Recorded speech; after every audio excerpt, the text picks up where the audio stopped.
Dobrý den, jmenuji se Patrik Mičkal, chtěl bych se představit, jsem reprezentační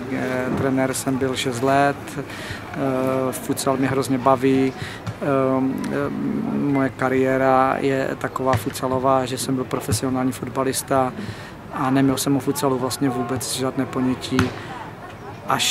až v době, kdy jsem vlastně končil fotbal, mě byl proč futsal, ale to bylo ještě v době, kdy vlastně začínal a tam jsem k němu přišel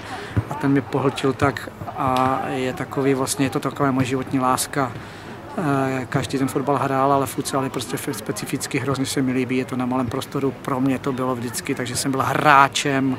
v prvé řadě hráčem a dokázal jsem, měli jsme velké výsledky v Mikesce,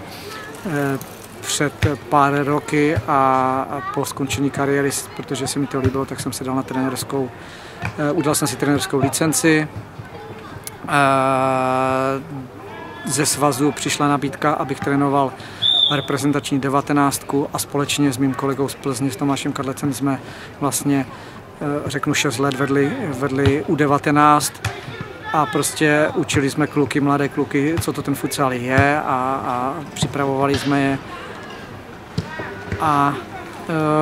futsal je prostě, jak už jsem řekl, ta moje životní láska a chtěl bych ho dělat a tady v Plzni se naskytuje příležitost, abych ji dělal.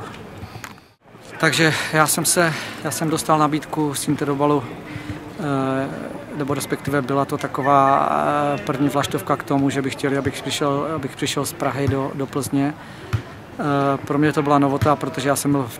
pracovně vytížen v Praze tak, že jsem prostě futsal ve Slávii dělal jenom okrajově a ke konci už vlastně vůbec ne, takže jsem se věnoval jenom práci. A když jsem byl osloven, tak jsem měl pocit, že se tady něco děje a že bych se k tomu futsalu mohl znovu vrátit. A proto jsem vlastně se zajímal o to a dal jsem povolení k tomu, aby jsme mohli jednat a vlastně ty jednání dopadly tak, že se stávám vlastně členem Interobalu, budu trénovat 19 nebo 17, to budeme mít společně a plus mé mužstvo a budu se starat o scouting tady v Interobalu a to je vlastně moje náplň a jsem hrozně rád, že jsem tu šanci dostal a budu se snažit, aby jsme dosahovali výsledků takových, které si určitě tady zasloužíme a doufám, že ta má práce povede k tomu, že se zase o kousek zlepšíme.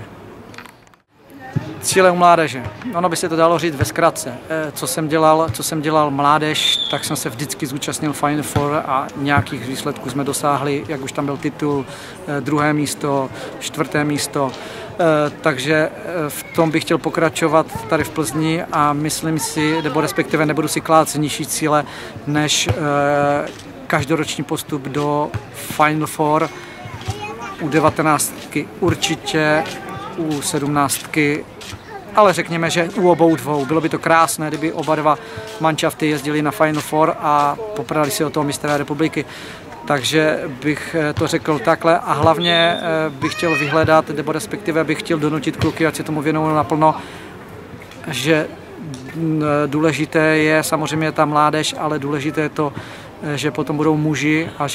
že mají tu šanci se dostat vlastně do mužů a okusit prostě první ligu a samozřejmě bychom chtěli zvednout a hrát tady špičku i té futsalové ligy a pro tu mládež by to mohlo být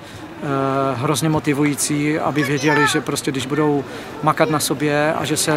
a že budou pro tyhle všechno a že se ten futsal stane jejich životní láskou a životním posláním,